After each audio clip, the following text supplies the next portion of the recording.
你是否有过在飞机上想打喷嚏，但却突然打不出来的经验？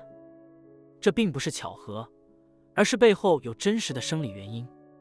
今天，我们来揭开飞机上打喷嚏男的身体秘密，并且了解机舱环境对我们呼吸系统的影响，以及如何舒缓不适。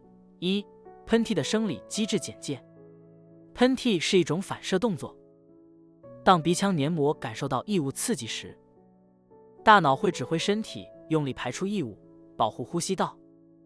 喷嚏的过程需要鼻腔黏膜敏感且充足的神经反射刺激，同时需要正常的压力环境来完成气流加速排出的动作。飞机舱内气压与干燥影响。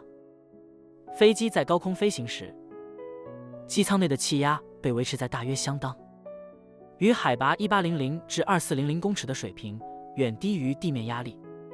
低气压会导致鼻腔内黏膜血管收缩，减少黏膜的敏感度，影响喷嚏反射。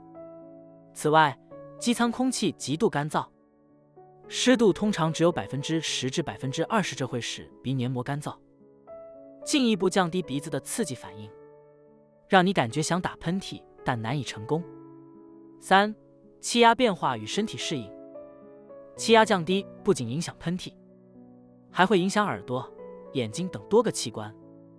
这也是为什么在飞机起降时会感到耳朵不适，鼻腔也可能感到不舒服。人体需要一定时间来适应这种气压变化。当鼻腔内压力不平衡时，喷嚏的刺激也难以有效触发。如何舒缓与防止不适？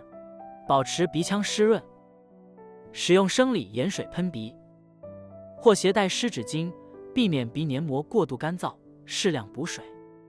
多喝水，保持身体水分，有助黏膜保持湿润。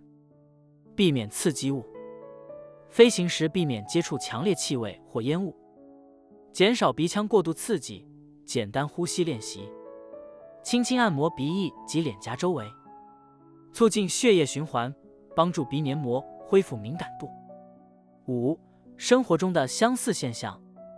其实不只有飞机上，在高海拔地区、干燥环境或者冷气房内，人们也常有类似的想打喷嚏却打不出来的情况。这都是环境对鼻腔黏膜影响的结果，提醒我们鼻子健康需要注意空气质量和湿度。下次坐飞机遇到这种尴尬又不舒服的状况时，不妨想想这些生理机制与环境影响，并试试上述小方法，让自己更舒适。理解身体和环境的互动，能让我们更好照顾自己，享受每一次飞行。